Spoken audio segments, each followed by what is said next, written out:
dólares. Estos papelitos Illuminati sin duda son más que solo un pedazo de papel.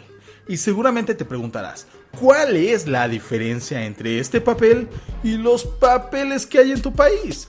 ¿Por qué esta cosa vale el doble, el triple o incluso 37,000 veces más en el caso del rial iraní? ¿Por qué cada país mide su moneda con respecto al dólar? ¡Vamos allá!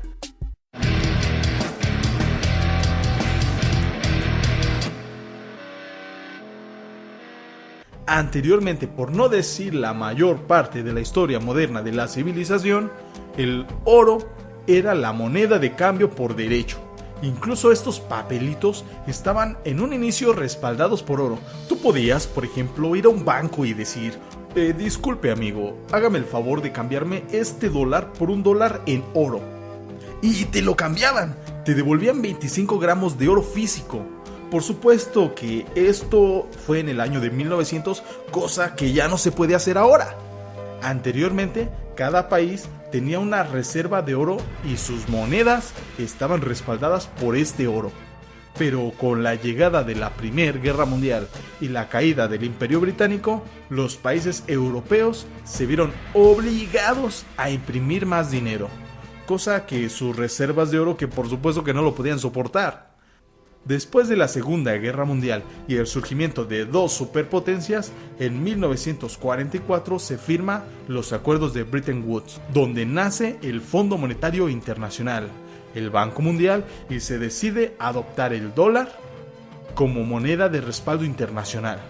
Claro que siempre y cuando Estados Unidos no abandonara el patrón oro, es decir, que cada país compararía su moneda con los dólares y a su vez los dólares los compararían con el oro. Así podrían saber por supuesto pues cuánto oro contenía tu moneda. Los países productores de materias primas no se quisieron quedar atrás y empezaron a pedir que sus transacciones se realizaran en dólares. Por ese entonces surge en 1960 la OPEP, una organización de productores de petróleo surgida como defensa contra las grandes compañías petroleras de los países desarrollados y cuyas ventas se manejaban en dólares.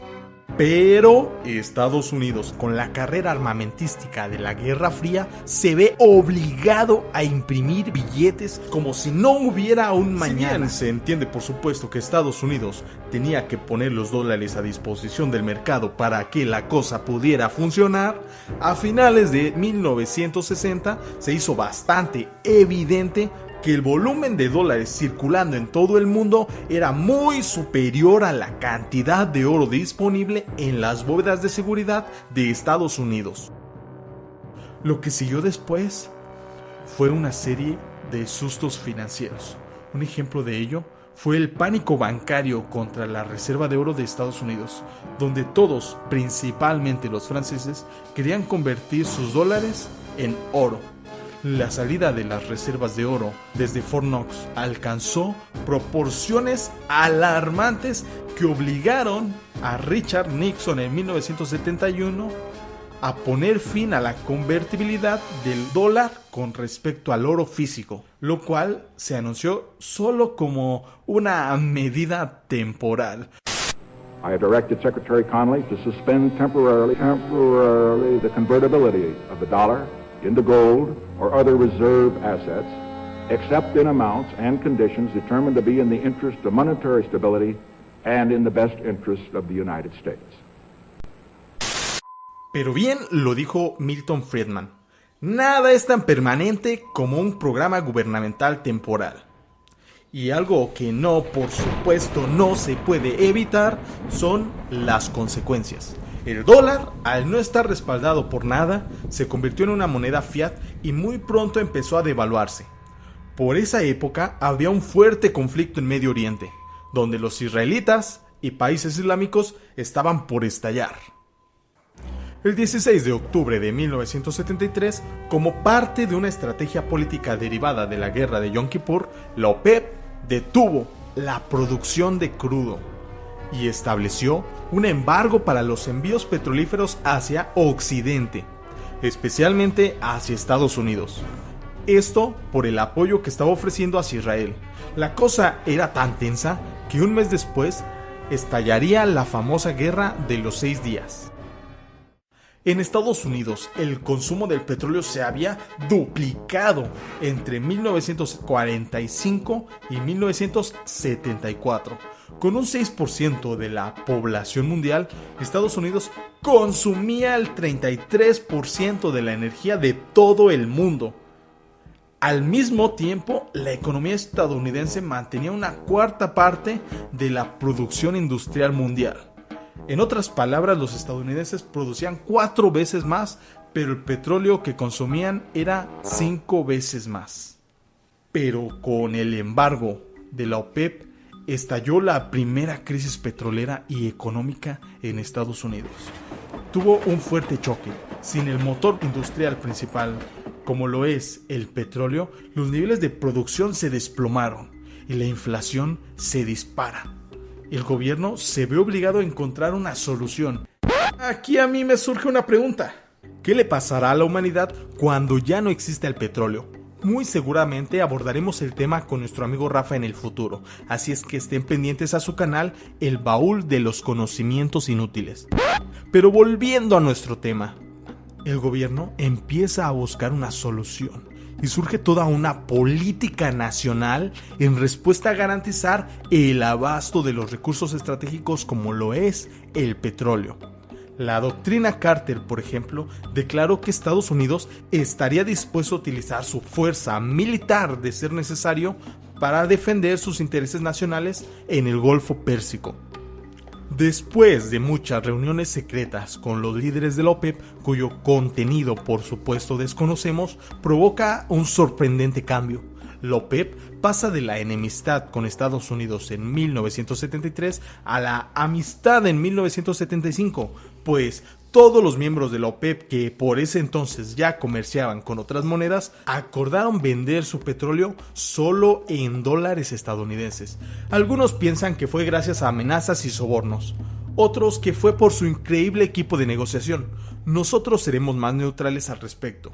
Pero algo que sí sabemos con certeza es que Estados Unidos consiguió que cada nación importadora de petróleo en el mundo ahorrara sus excedentes en dólares con el fin de poder comprar petróleo, frenando así con éxito la devaluación incontrolable del dólar, poniendo fin así también a la crisis energética y a sus problemas económicos, convirtiendo el dólar en la primer supermoneda internacional. La OPEP fue clave en este punto y seguro que te preguntas, ¿por qué los líderes de la OPEP llegaron a este acuerdo con Estados Unidos para crear el petrodólar? Pues, según los analistas, fueron 2 razones fundamentales. La primera, por la propia naturaleza de la OPEP, que regula la producción de petróleo de sus miembros para que la sobreoferta no haga caer el precio. Para ello necesitan de una sola moneda para facilitar la vigilancia de sus miembros. La segunda razón es que Estados Unidos prometió protección a los líderes de la OPEP contra invasiones extranjeras y levantamientos nacionales. De hecho, si prestas atención, podrás notar que en estos países de Medio Oriente principalmente gobiernan monarquías o formas de gobierno oligárquicas que han gobernado durante generaciones. En conclusión, con el surgimiento del petrodólar, los países que querían comprar casi cualquier cosa de otros países necesitaban conseguir dólares, ya sea ganándolos o pidiéndolos prestado. Con esto, un nuevo sistema fue ideado que permitió a los Estados Unidos operar máquinas de impresión de moneda de reserva mundial sin restricciones. Esto le dio al dólar un lugar especial entre las monedas del mundo. Y, en esencia, el dólar se convirtió en una moneda respaldada por petróleo. El dólar gobernó el mundo de las divisas desde prácticamente 1975, pero empiezan a surgir nuevas supermonedas que ponen en reto su liderazgo.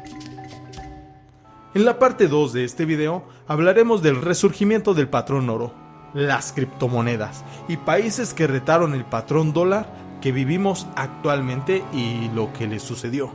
Métele un buen like, comparte, suscríbete, yo soy Lobo y nos vemos en el próximo video. Chao, chao.